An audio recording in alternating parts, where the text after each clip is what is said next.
हज़रत शुबे का ज़ाला शुबे का ज़ाला आज का शुबा LGBT तंजीम से ताल्लुक़ रखने वाले लोगों की तरफ से है। वो कहते हैं जिनसी मिलान एक कुदरती जज्बा है जिस पर किसी का इख्तियार नहीं। अगर एक मर्द का मिलान दूसरे मर्द की तरफ ही होता है और किसी औरत की तरफ नहीं होता तो इसमें इसका क्या कसूर है। और ये कि जिनसी मिलान का मामला तो हर शख्स का एक बहुत ही पर्सनल और प्राइवेट किस्म का मामला है। चार दीवारी में बंद कमरे में इस ताल्लुक़ में मज़हब या किसी दूसरे इंसान का दखल नहीं होना चाहिए। वैसे कुरान में भी इसकी कोई ममानियत नहीं है। बाकी कौम लूत का गुनाह ये नहीं था कि मर्द मर्द के साथ जिनसी ताल्लुक़ात रखता था, बल्कि वो ये फ़ेल जबरन करते थे, इसलिए गुनाहगार हुए। आप फरमाइए कि इसमें क्या हमारी क्या सोच होनी चाहिए, क्या हकीकत है इसमें? अल्लाह यानी ये भी कह दिया कि कुरान में कोई ममानियत नहीं। ये बिल्कुल लिखा है इन्होंने। बहुत खूब। अगर ये बात है तो कुरान के अंदर तो पेशाब पीने की ममानियत नहीं आई, तो फिर पखाना खाने की ममानियत नहीं आई, तो कल को आप पेशाब भी पीने लगेंगे, हैं, पखाना भी खाने लगेंगे। उनकी ममानियत भी कुरान करीम में नहीं आई। तो ये ममानियत ना आने का मतलब क्या है? ये मतलब तो नहीं है कि उसके अंदर सरादन कोई एक चीज़ आ जाए, जैसे शराब से मना कर दिया है तो, या ये कि ज़िना से मना कर दिया, तो ये तो बात ही उनकी जो है मुज़िका खेज़ है। और बाकी ये बात कहना कि फ़ितरी मैलान है, कुदरती जज्बा है, तो कुदरती जज्बा ये कौम लूत का जब ज़माना है तभी पैदा हुआ। कौम लूत से पहले दुनिया में इंसान नहीं थे। कौम लूत से पहले जो दुनिया में इंसानी बस्ती थी उस वक्त ये जज्बा कहाँ था? या उस वक्त कुदरत नहीं थी? तो कुदरती जज्बा तब भी होना चाहिए था। तब कोई ऐसा फ़र्द वाहिद पैदा क्यों नहीं हुआ कि जो इस अमल की तरफ मुतवज्जे हो? ये कौम लूत वालों के अंदर ये कुदरती जज्बा पैदा हो गया। ठीक, इसका मतलब ये फितरी जज्बा नहीं है। अगर कुदरती और फितरी जज्बा होता तो जब से इंसानियत है तब से उनके अंदर ये जज्बा मौजूद होता है, तो कौम लूत ही के वक्त ना होता। या ये कि यह साबित करें कि कौम लूत से पहले के जो इंसान थे इनसे डिफरेंट थे, उनके जज्बात अलग थे, वो बल्कि वो इंसान जो इनसे ज़्यादा ताकत और कवी थे, हैं, उनकी जिनसी जो क़ुव्वतें ताकतें इनसे ज़्यादा थी। ठीक है ना, कि उस वक्त तो आद समूद की कौमें भी गुजरी हैं, तो मतलब वो इसका मतलब कि वो उनसे ज़्यादा कवी और ताकतवर थे। उनके अंदर ये कुदरती जज्बे क्यों नहीं पैदा हुए? आप ही के अंदर क्यों पैदा हो रहा है? इसका जवाब दें। और फिर दूसरी बात यह है कि जिस जगह पर कौम लूत आबाद थी और जहाँ पर ये जो है वो सारा का सारा वाक़ पेश आया, जैसे कुरान करीम जो है इसका बिल्कुल गवाह है, और सराहतन पूरा कौम लूत के उसको ज़िक्र किया। और फिर वह अज़ाब उस जगह पे नाजिल हुआ। अज़ाब और कौमों पे भी आए हैं, और जितनी कौमों पे अज़ाब आए और अज़ाब के जो मुकामात थे आज वो आबाद भी हैं। लेकिन क्या बात है कि इस जगह पर जो अज़ाब आया ये सदूम का इलाका है, कि जो बैतुल मुक़द्दस और जॉर्डन के दरमियान ये एक जगह है। तो वहाँ जिस जगह पर यह अज़ाब आया तो वो जगह आज तक डेड है, बल्कि वहाँ जो वो समंदर का वो हिस्सा वो गहराई के अंदर है, वो गहराई के अंदर ज़्यादा गहरा है। और उस जगह पर तो कोई ज़िंदा जानवर भी नहीं रहता, मेंढक मछली कोई भी चीज़, उसका नाम ही डेड सी बन गया। ऐसे ही। हाँ, आज की दुनिया उसको डेड सी कहती है, बहरे मैयत, बहरे लूत। तो वो आज सारी दुनिया उसको डेड सी कहती है। आप भी जाके देख लें भाई, ये डेड सी है, ये वो जगह जहाँ ये अल्लाह का अज़ाब आया। अज़ाब और जगहों पे भी आया, लेकिन वो जगह आज आबाद है, लोग रह रहे हैं, जी रहे हैं, आबादियाँ हैं। लेकिन ख़ास उस जगह पर क्या वजह है कि अल्लाह ने उसको भी उस जगह को बिल्कुल मार ही दिया? इसका मतलब है समथिंग देयर, कुछ है भाई। आप अकल फ़हम की जब वो बातें करते हैं फितरत की, आप उसको सोचे थोड़ा, क्योंकि दिरायत भी कोई चीज़ होती है, फ़हम होता है कि यार क्या चक्कर है कि ये। और फिर जैसा अज़ाब कौम लूत पे आया है, ऐसा अज़ाब पहले किसी कौम पे नहीं आया, बाद में कभी ऐसा अज़ाब किसी पे नहीं आया जैसा कौम लूत पे आया। यानी अल्लाह को वो उनका जो अमल था गैर फितरी अमल, कि मर्द मर्द के साथ जो है वो जो ताल्लुक़ कायम करते, उसको अरबी में लिवातत कहते हैं। औरत औरत के साथ जो ताल्लुक़ कायम करती थी उसको सोहक कहते हैं, सीन हा हलवे वाला काफ कैंची सोहक। तो लिवातत और सोहक के अंदर वो कौम मुब्तला थी है। और ऐसा अज़ाब अल्लाह नाजिल किया, ऐसा पहले बाद कभी नाजिल नहीं किया। तो ये अज़ाब की नौयत देखकर आप क्यों नहीं कॉन्शियस होते कि यार कोई बात है? क्योंकि कुफ्र शिर्क तो पहले भी चला आ रहा था दुनिया में, जुल्म और कत्ल पहले भी चला आ रहा था, जो इनके अंदर भी एक कुफ्र शिर्क भी था, जुल्म और कत्ल भी था, सब चीज़ें थी हैं। और जिना और ये बदकारियाँ पहले भी चली आ रही थी, लेकिन इस किस्म का अज़ाब अल्लाह ने नाजिल क्यों नहीं किया? इन्हीं पर क्यों किया? मालूम है कि इन्होंने एक और नौयत का गलीज़ाना किस्म का गुनाह ये उन्होंने ये प्रमोट किया और मुतारफ़ करवाया, और ये सब का शैतान और इबलीस की वो कारस्तानी थी कि जिससे ये सिलसिला शुरू करवाया कौम के अंदर, जिसके नतीजे में अल्लाह तबारक व तआला ने ऐसा हौलनाक अज़ाब नाजिल किया, जैसे कुरान करीम में तफसीलात मौजूद हैं। कहते हैं कि सबसे पहले पूरी एक चिंगाड़ और चीख जो हज़रत जिब्रील अलैहिस्सलाम ने मारी कि बिल्कुल सब दहल के रह गए। फिर आसमान से बारिश की तरफ पत्थर बरसने लगे, और फिर जो अल्लाह ने हुक्म दिया, हज़रत जिब्रील अलैहिस्सलाम ने वो पूरा खित्ता हाथ पे उठा के आसमान दुनिया तक ले गए। ये जो आसमान वहाँ तक ले गए, वहाँ से उस बस्ती को पलट दिया और उल्टे वो लोग गिरे और वो बस्ती सारी की सारी ऊपर गिरी इमारतों समेत, और अंदर वो सिसक रहे हैं। और 3 दिन के लिए हज़रत इज़राइल अलैहिस्सलाम मलको मौत को अल्लाह ने रोक दिया, इनके रूह कब्ज़ नहीं करनी, यानी मलकुल मौत को जाने से रोक दिया, रूह कब्ज़ नहीं करनी। 3 दिन इसी तरह सिसकते रहे। इनको वो एहसास हो कि यार हम किस गुनाह और गलती में मुब्तला थे, और आज 3 दिन सिसकते रहे। 3 दिन के बाद मलकुल मौत को इजाज़त हुई कि अब जाके इनकी रूहें कब्ज़ करो। ऐसी नौयत को तो अज़ाब आए नहीं, तारीख़ इंसानी उठा के देख लें तो आप ये देखें कि आखिर वो एक ख़ास वो अमल था जो इन्होंने शुरू किया।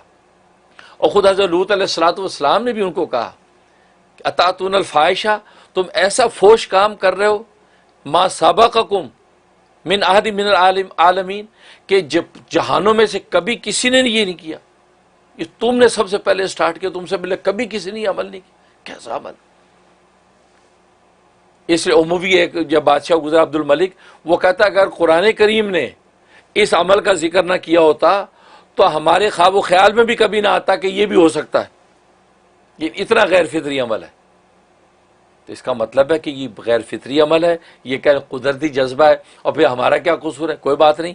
हमें मर्द की मेलान होता है जी, हमारा क्या कसूर है? कोई बात नहीं। अगर मेलान होता है, मेलान तो रोज़े की हालत में खाने की तरफ भी होता है, मेलान तो पानी की तरफ भी होता है रोज़े की हालत में, मेलान तो रोज़े की हालत में बीवी की तरफ भी होता है। मेलान अगर हो भी रहा है तो असल अगला सवाल तकाजा, उस मेलान पर तकाजे पर अमल करना। रोज़ेदार खाता नहीं है, उसका रोज़ा कायम, पीता नहीं, रोज़ा कायम, बीवी के पास नहीं जाता, रोज़ा कायम। तो मेलान अगर हो भी रहा है माहौल की गंदगी की वजह से, लेकिन उसके तकाजे पे अमल करना ये कहाँ से जायज़ हो गया? क्योंकि मेलान हो जाना, मेलान तो आपको ये भी होता है कि यार इसके पैसे उठा लूँ मैं, हाँ, मेलान तो ये भी होता है कि यार इसकी थप्पड़ मार दो। तो लेकिन क्या आप अपने मेलान पे अमल करते हैं? कितने मेलानात इंसान को शब रोज़ दिल में आते हैं, लेकिन इंसान कर्टिसी की वजह से पी जाता है। मतलब हर मेलान पे अमल भी तो करना ज़रूरी नहीं है ना। तो ये भी वो ऐसा मेलान है आपका कि जो कानूनी और ये शरी दोनों एतबार से काबिल एतराज़ है, अखलाकी एतबार से काबिल एतराज़। और फिर एतराज़ मैंने और आपने नहीं, ये तो रब्बे कायनात है जिससे इंसानी तख्लीक की, उसको एतराज़ है, उसको एतराज़ है। और तभी अजाब ऐसा दिया गया, उनकी बस्ती को उलट दिया। इशारा इस बात की तरफ किया कि जिस तरीके से तुम लोगों ने बिल्कुल खिलाफ अकल एक उल्टा काम जारी किया, अल्लाह तबारक व तआला तुम्हें सज़ा भी उसको उल्टा करके की। यानी मुमासरत अल्लाह बस औक़ात अजाब की उसके साथ कर देते होते हैं। तो अजाब की नौयत भी उसी तरह की नाजिल की कि उनको जो इस तरीके से जो सज़ा मिली। तो लिहाजा ये बात कहना कि ये वो कुरान में ममानत नहीं है, और ये कुरान में ममानत बहुत सी चीज़ों की नहीं है, क्या मतलब आप वो भी करने लगेंगे? तो पहली बात आपकी बात ही गलत है, कुरान में ममानत नहीं है। क्यों नहीं है? सूरह निसा की आयत नंबर जो 15 और 16, 15 के अंदर बाज़ मुफस्सिर फरमाते हैं कि वल्लाती यातीन अल-फ़ाहिशा, ये उन औरतों का जिक्र है कि औरतें आपस में मुब्तला हों, सोहक, जिसको ये लोग लेस्बियन कहते हैं। और आयत नंबर जो 16 है उसके अंदर वल्लज़ाने यातियानी यहाँ कहा मिनकुम, तो वहाँ का वल्लज़ाने 2 मर्द के साथ जो वो ये अमल करे। तो यहाँ पर लेस्बियन और गे दोनों का जिक्र आयत नंबर 15 और 16 में मौजूद। और उस वक़्त जब तक के अभी तफसीलात ज़िना की नहीं आई थी तो वहाँ पर वो सज़ाएँ बयान की, लेकिन जब ज़िना की आयत बाकायदा आ गई तो फिर मुफस्सरीन ने बाकायदा उसके लिए अक़वाल मुतय्यन कर दिए कि इनकी सज़ा क्या, इनको कत्ल किया जाएगा। चाचा अब्दुल्लाह इब्न अब्बास रज़ी अल्लाह तआला की रिवायत है कि नबी ने फरमाया कि जहाँ मर्द के साथ ये अमल करते देखो, फ़क़्तुलू फ़ाइल वल मफ़ूल, फ़ाइल मफ़ूल दोनों को कत्ल कर दो, तो कत्ल उनकी सज़ा है। और बल्कि जो है वो हज़रत अली रज़ी अल्लाह तआला अन्हु ने तो उसकी सज़ा जलाने से की कि अबू बकर सिद्दीक़ रज़ी अल्लाह तआला के ज़माने में पता चला कि फ़लाँ इलाके में एक शख्स है कि जिसके साथ लोग जो है जब वो ऐसा अमल करते जैसे औरत के साथ किया जाता है, तो अबू बकर सिद्दीक़ रज़ी अल्लाह तआला ने सब सहाबा को जमा किया, मशवरा किया क्या करें। तो हज़रत अली रज़ी अल्लाह तआला ने फरमाया कि इस अमल करने वाले के लिए अल्लाह ने कुरान में तफसील बयान किया, आपको पता है कितना घनौना जुर्म है, लिहाजा इस शख्स को भी उसी तरह सजा दी, इसको जला दिया जाए। लिहाजा अबू बकर सिद्दीक़ रज़ी अल्लाह तआला ने हुक्म दे दिया इसको जला दो, जलाने को हुक्म। तो कहने का मकसद यह है कि ये इतना संगीन और घनौना जुर्म, हदीस में आता है, तरगीब व तरहीब में रिवायत मौजूद है कि नबी करीम सल्लल्लाहु अलैहि वसल्लम ने फरमाया कि 7 किस्म के लोग ऐसे हैं कि जिन पर अल्लाह तबारक व तआला 7 आसमानों के ऊपर से लानत करते हैं। 7 किस्म के लोग, उनमें से एक किस्म के ऐसे लोग हैं कि जिन पर अल्लाह तबारक व तआला 3 मरतबा लानत करते हैं। सब पर एक एक मरतबा लानत करते हैं, इन पर 3 मरतबा लानत करते हैं रोज़ाना। और वो कौन है? फरमाया कि वो मलून, वो मलून है वो शख्स कि जो कौम लूत वाला अमल करता है। 3 मरतबा आपने फरमाया मलून है वो शख्स जो कौम लूत वाला अमल करता है, मलून है वो जो कौम लूत वाला अमल करता है। तो 3 मरतबा लानत उनके ऊपर उतरती है इस अमल करने वाले। और एक रिवायत में फरमाया कि अल्लाह तबारक व तआला जो है कि 4 किस्म के लोग ऐसे हैं कि अल्लाह सुबह भी उनको गज़ब की निगाह से देखते हैं और शाम को भी उनसे नाराज़ रहते हैं। उनमें से एक वो मर्द जो औरतों के साथ मुशाबहत करें, दूसरी वो औरतें जो मर्दों के साथ मुशाबहत करें, और तीसरा वो शख्स जो किसी जानवर के साथ ये कौम लूत वाला अमल करे, और चौथा वो शख्स जो किसी आदमी के साथ कौम लूत वाला अमल करे। ये 4 तरह के लोग वो हैं कि अल्लाह तबारक व तआला सुबह भी गज़ब की निगाह से उनको देखते हैं और शाम भी नाराज़ होते हैं। अब ये इतनी वईदें इस हवाले से मौजूद हैं कि कोई गुंजाइश ही नहीं कि अमल कोई इंसान फितरी तौर पे। अब फिर ये कहना कि ये हमारी पर्सनल लाइफ है जी, बंद कमरे के अंदर मज़हब को दखल अंदाजी की इजाज़त ही नहीं। बहुत अच्छा है, अगर आप अपनी जिस्म जान के मालिक होते तो हम कहते जी ठीक है पर्सनल लाइफ आपकी है। क्या बात है कि आप यहाँ रोड पे खड़े होकर अपने आप को आग लगाना चाहें, क्यों सारी FBI सारी भागी आ जाती है, क्यों पुलिस सारी आ जाती है, आपको बचाने आ जाते हैं, क्यों?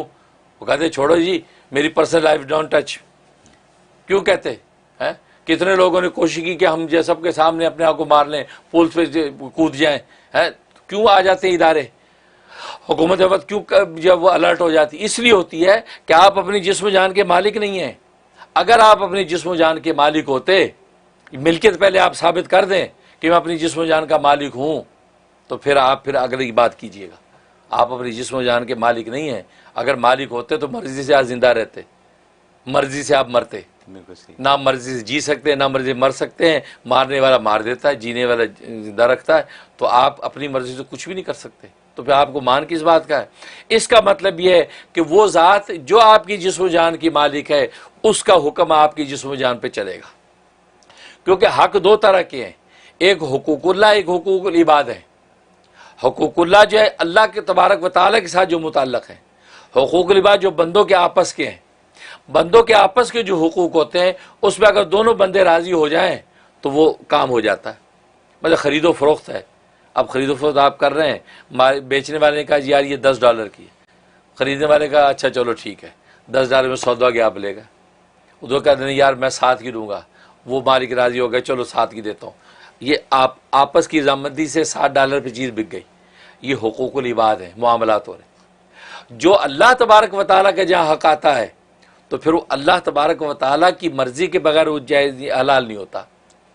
ज़िना जो है, ज़िना ये अल्लाह का हक़ है। यही वजह कि मर्द और दोनों आपस में राज़ी हो जाए तो हलाल नहीं होता।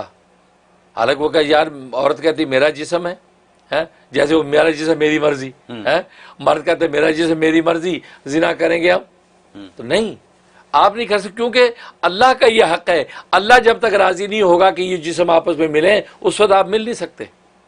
और अल्लाह ने अपनी रज़ा का यह तरीका क्या बताया, निकाह, आप शरई निकाह कर लें, अब आपस में मिले, तो ये अल्लाह का हक़ है। तो जो अल्लाह का हक़ होता है वो अल्लाह की इजाज़त के बगैर हलाल नहीं होता।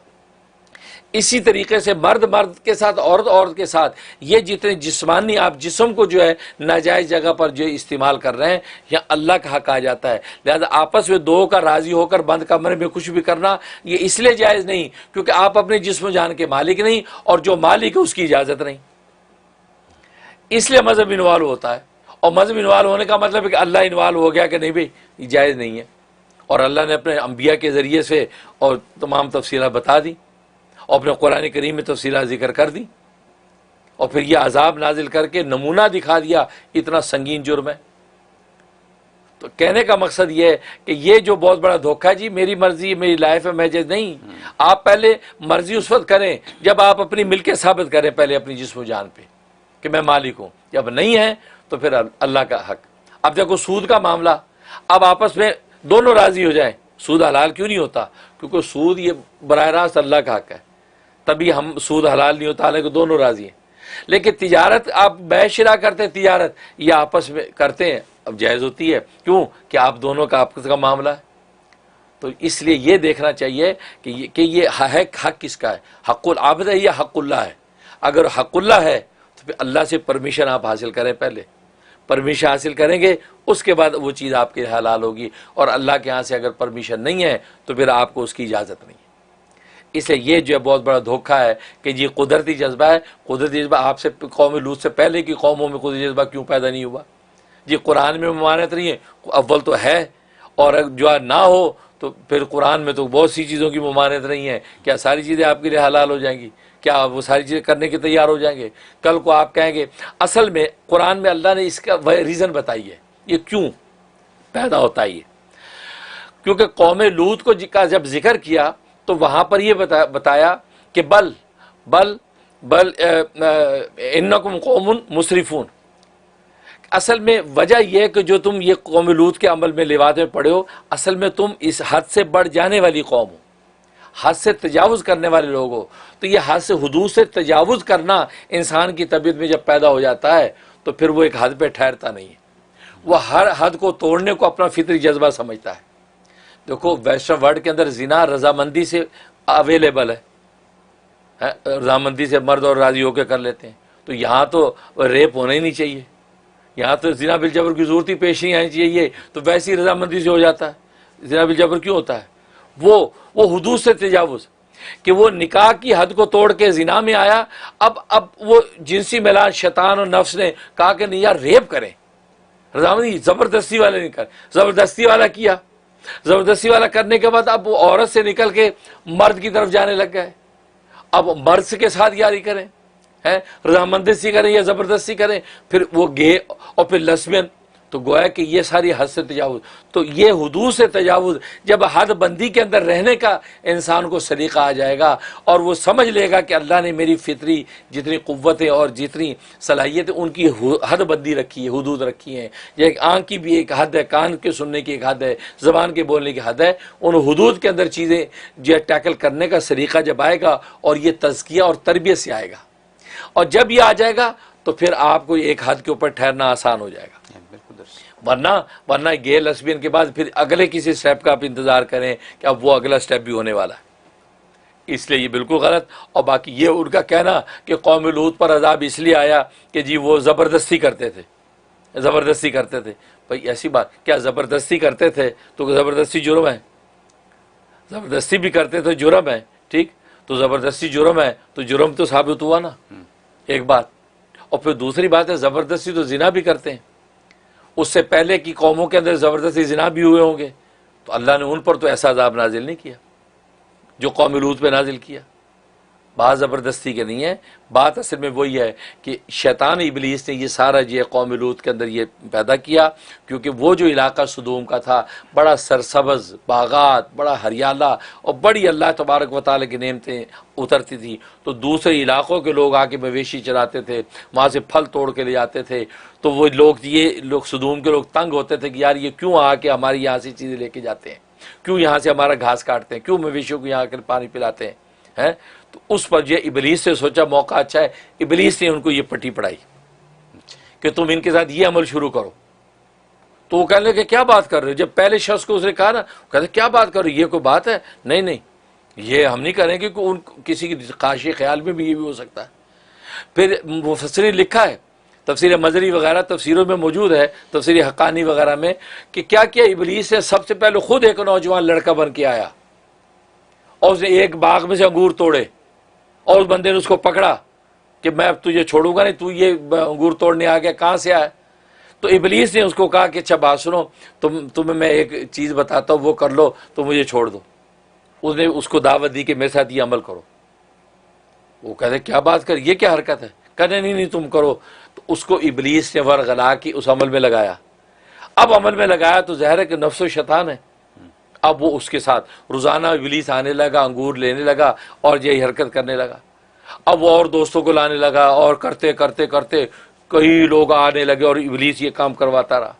जब अच्छी तरह सारे आदी हो गए, एक दिन इबलीस गायब और सारी कौम खड़ी कि यार वो आया नहीं लड़का। बस उस दिन से वो आपस में शुरू हो गए। जब ये मर्द मर्द में लगे, औरतें, ज़ाहिर है कि औरतें इग्नोर की, जैसे कुरान में खुद कहा कि तुम औरतों को इग्नोर करके मर्दों में लग गए। नतीजा ये कि औरतें आपस में मुबतला हुई। नतीजा ये कि वो वहाँ से ये सुन्नत सय्या यानी बुरी रीत वहाँ से चली है और आज तक ये बुरी रीत चली आ रही है। ये उसी का जो है वो आगे गया कि तसलसल है कि जो आज गे लस्बियन दुनिया के अंदर पैदा हो रहा है, वरना इसका फितरत से, कुदरत से और अक़ल और शरीयत के साथ इसका दूर दूर से कोई वास्ता नहीं। बहुत खूब हज़रत, ये लेक्चर है बहुत दुनिया के लिए सबक सीखने के लिए। आसान बात नहीं है जो आपने इतनी तफसील से, इतने आसानी से बात को हमें समझा दिया। बहुत खूब, बहुत शुक्रिया। उनकी बात फैलाना सदका जारिया है। जवाब की नीयत से वीडियो को शेयर कीजिए। शुक्रिया।